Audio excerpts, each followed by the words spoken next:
The 2015 CIS Curling Championship is brought to you by Travelers Insurance.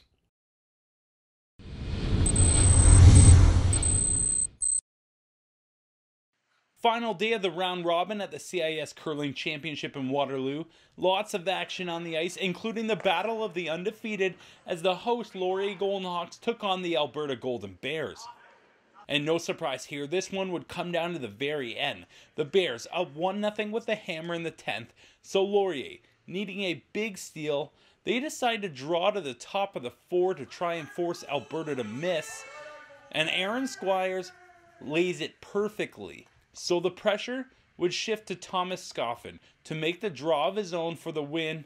Scoffin looks like he has the weight, and he does. A great throw by the Alberta skip. They hold on to take it by a final of 8-6 and sit alone at the top of the standings. On the other side of the ice, it was the Toronto Varsity Blues taking on the St. Mary's Huskies. Picked this one up in the 5th end. The Huskies up 4-2 with the hammer. Toronto skip Evan Lilly looking to clear the red from inside the forefoot with the double roll.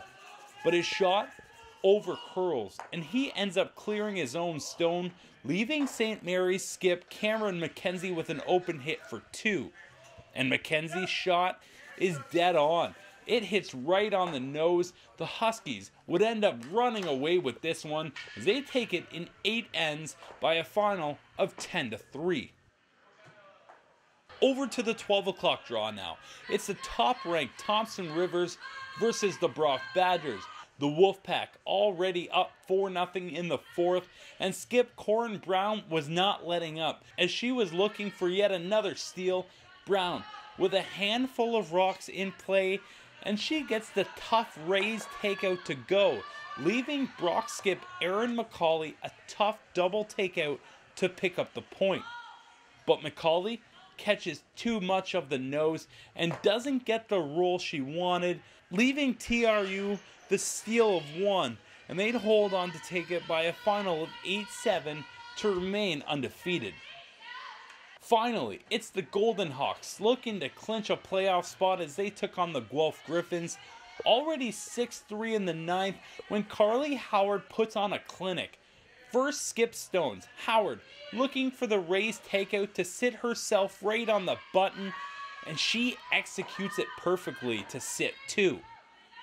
Then, after Guelph drew to the forefoot, the Hawks decide to go for the same shot again. And Howard makes no mistake as she shows no signs of pressure, getting the run back to go once again. That would score Laurier the triple, ending this one by a final of 9-3.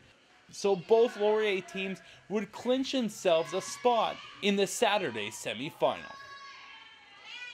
From the start of the year, just building off last year, we knew that this year would be the year that we could do this. We've worked for it over the last 4 years. It was a building process, and we're ready to take it home this year if we can. We just keep moving along each game and getting more focus, more understanding about the ice, the rocks, and even the players we're playing against. We'll just keep playing how we're playing, and then again, when we go into Saturday, it's a whole other day, and it doesn't matter who we play, we're just going to give it our all.